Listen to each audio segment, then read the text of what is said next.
ತಮ್ಮ ಕುರ್ಚಿಗೆ ಕಂಟಕ ಬಂದಾಗ ಸಾಮಾಜಿಕ ನ್ಯಾಯ ಜಾತಿಯನ್ನು ಸಿದ್ದರಾಮಯ್ಯವರು ಮುಂದೆ ತರ್ತಾರೆ ಅಂತ ಹೇಳಿ ಸಿಎಂ ಸಿದ್ದರಾಮಯ್ಯ ವಿರುದ್ಧ ಬಿಜೆಪಿ ನಾಯಕ ಸಿ.ಟಿ. ರವಿ ವಾಗ್ದಾಳಿಯನ್ನು ನಡೆಸಿದ್ದಾರೆ. ಸಿಎಂ ಸಿದ್ದರಾಮಯ್ಯ ಅವರಿಂದ ಜಾತಿ ಅಸ್ತ್ರ ಪ್ರಯೋಗ ವಿಚಾರಕ್ಕೆ ಪ್ರತಿಕ್ರಿಯೆ ನೀಡಿದಂತಹ ಅವರು, ಇದು ಪ್ರಜಾಪ್ರಭುತ್ವ ಬ್ಯೂಟಿ ಸಿದ್ದರಾಮಯ್ಯ ಅವರೇ ಏನ್ತಾರೆ, ಅವರು ಎಷ್ಟು ಸಾರಿ ಹೇಳ್ತಾರೆ ಅಂತ ಗೊತ್ತಿಲ್ಲ, ಜಾಸ್ತಿ ಬಜೆಟ್ ಮಂಡಿಸಿದವರು ಅಂತ ಕೂಡ ಹೇಳ್ತಾರೆ. ನೀವು ಎರಡು ಸಾರಿ ಸಿಎಂ ಕೂಡ ಆಗಿದ್ರೆ DCM ಎಲ್ಲವನ್ನು ಕೂಡ ಹಾಕಿದ್ದಾರೆ.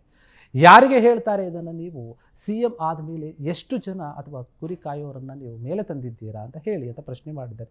ಯಾರಿಗೆ ಆರ್ಥಿಕ ಶಕ್ತಿಯನ್ನು ಕೊಟ್ಟಿದ್ದೀರಾ ನೀವು? ಅದನ್ನು ಮೊದಲು ನೀವು ಹೇಳಿ. ನಿಮಗೆ ದೇವರು ಎಲ್ಲ ಕೊಟ್ಟಿದ್ದಾರೆ, ಇನ್ನೇನು ಬೇಕು ಹೇಳಿ, ಇನ್ನೇನು ಕೊಡಬೇಕು ಅಂತ ಹೇಳಿ ಅಂತ ಪ್ರಶ್ನೆ ಮಾಡ್ತಾ ಇದ್ದಾರೆ. ಸಮುದಾಯ ಎಷ್ಟು ಉದ್ಧಾರ ಆಗಿದೆ ನೀವು ಮುಖ್ಯಮಂತ್ರಿ ಆದಾಗಿಂದ, ನೀವು ಚೆನ್ನಾಗಿ ಉದ್ಧಾರ ಆಗಿದ್ದೀರಾ, ಅದನ್ನು ಹೇಳೋದು ಬೇಡ. ಆದರೆ ಕುರಿಕಾಯೋರು ಏನಿದ್ದಾರೆ ಅವರು ಎಷ್ಟು ಜನ ಮೇಲಕ್ಕೆ ಬಂದಿದ್ದಾರೆ, ಅವರ ಕುಟುಂಬ ಎಷ್ಟು ಜನ ಮೇಲಕ್ಕೆ ಬಂದಿದ್ದಾರೆ, ಅವರು ಹೇಗಿದ್ದಾರೆ, ನೀವು ಅದನ್ನು ಮೊದಲು ಹೇಳಬೇಕಾಗುತ್ತೆ. ಈಗ ಸಿದ್ದರಾಮಯ್ಯ ಏನಿದ್ದಾರೆ ದಲಿತ CM ಅಂತ ಹೇಳಿ ಮಾತನಾಡ್ತಾರೆ. ಪರಮೇಶ್ವರ್ ಅವರನ್ನು ಮಾತನಾಡಿಸಿ ನೋಡಿ 2018ರ ಒಂದು ಚುನಾವಣೆಯಲ್ಲಿ ಸೋಲಿಸಿದ್ರು. ಯಾರು ಅಂತ ನೀವೇ ಬೇಕಾದ್ರೆ ಕೇಳಬೇಕು. KPCC ಅಧ್ಯಕ್ಷ ಆಗಿದ್ದಾಗ ಪರಮೇಶ್ವರ್ ಅವರ ಸೋಲಿಗೆ ಷಡ್ಯಂತ್ರವನ್ನು ಕೂಡ ಮಾಡಿದ್ದು ಯಾರು ಅಂತ ಕೇಳಿ ಅವರೇ ಹೇಳ್ತಾರೆ.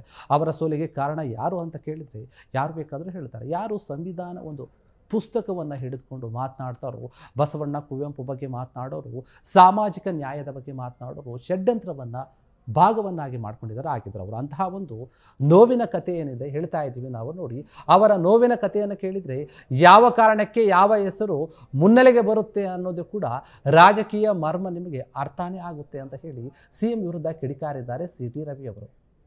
ಕ್ಷಣ ಕ್ಷಣದ ಸುದ್ದಿಗಳಿಗಾಗಿ ಫ್ರೀಡಂ ಟಿವಿ ಸಬ್ಸ್ಕ್ರೈಬ್ ಮಾಡಿ, ಲೈಕ್ ಮಾಡಿ ಹಾಗೂ ಫಾಲೋ ಮಾಡಿ. ಹೊಸ ಸುದ್ದಿಗಳ ನೋಟಿಫಿಕೇಶನ್ಗಾಗಿ ಬೆಲ್ ಐಕಾನ್ ಮೇಲೆ ಕ್ಲಿಕ್ ಮಾಡಿ.